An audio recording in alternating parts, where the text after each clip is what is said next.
আসসালামু আলাইকুম ওয়া রাহমাতুল্লাহি ওয়া বারাকাতুহু। সম্মানিত প্রিয় বন্ধুগণ, যে আজকে খুবই অত্যন্ত গুরুত্বপূর্ণ একটি আমলের ভিডিও নিয়ে হাজির হইলাম। সে আমলটি হচ্ছে আপনি 1 ঘন্টার ভিতরে যে কাউকে আপনি বশীকরণ করতে পারবেন, আপনি নিজেই বশীকরণ করতে পারবেন। 1 ঘন্টার ভিতরে আপনার সে বসে চলে আসবে, 1 ঘন্টার ভিতরে সে আপনার কথা শুনবে, আপনার কাছে আসতে একদম বাধ্য হবে, বশীকরণ হবেই।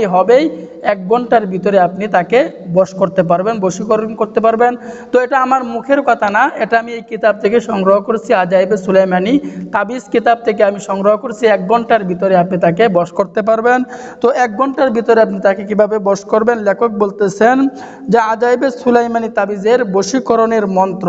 বশীকরণের মন্ত্রটি হচ্ছে, আপনার যদি কোনো লোক অন্য লোকের মহব্বতে অথবা ভালোবাসার বন্ধনে আবদ্ধ হইতে ইচ্ছুক হইলে নিম্নে আয়াতটি মহব্বত এশারের নামাজের পরে বিসমিল্লাহ সহ 14 বার পাঠ করিয়া চিনি, মিষ্টি অথবা যে কোনো মিষ্টি দ্রব্যের উপর প্রতিবার ফু দিবে। অতঃপর ওই বস্তু যাহাকে বক্ষণ করাইবে সে তাহার উপর আশেক হইয়া একদম পাগল হইয়া যাইবে। আয়াতটি আমি পরে বলতেছি, আরও বিষয়টাকে আপনাদেরকে ভালো করে বুঝিয়ে দিচ্ছি। যে আপনি কাউকে বশ করতে চাচ্ছেন, অথবা আপনার কথা শোনে না, আপনার স্ত্রী হতে পারে, অথবা আপনার সন্তান হতে পারে, অথবা আপনার কর্মচারীরা হতে পারে, অথবা আপনার অফিসের বস হতে পারে। তো এই নিয়মে আপনাকে আমলটি করতে হবে।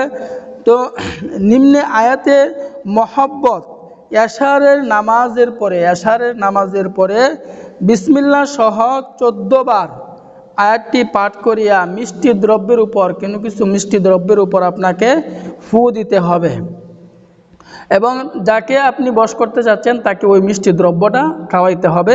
আয়াতটি আমি বলতেছি, আয়াতটি হচ্ছে ইউহিব্বু নাহুম কাহুব্বিল্লাহ ওয়াল্লাযীনা আমানু আশাদ্দু হুব্বাল লিল্লাহ। ইউহিব্বুনাহুম কাহুব্বিল্লাহ ওয়াল্লাযীনা আমানু আশাদ্দু হুব্বাল লিল্লাহ। ইউহিব্বুনাহুম কাহুব্বিল্লাহ ওয়াল্লাযীনা আমানু আশাদ্দু হুব্বাল লিল্লাহ। এটি কোরআনের আয়াত। আপনি এই আয়াতটি পাঠ করে আপনি এই কাজটি মিষ্টি দ্রব্যের উপর ফু দিয়ে আপনি কাউকে খাওয়াইয়ে দিবেন। ইনশাআল্লাহ আল্লাহ পাকের অশেষ মেহেরবানিতে সে আপনার বশীকরণ চলে আসবে। তো আল্লাহ পাক রব্বুল আলামিন আমাদের সকলকেই আমল করার তৌফিক দান করুন, আমিন।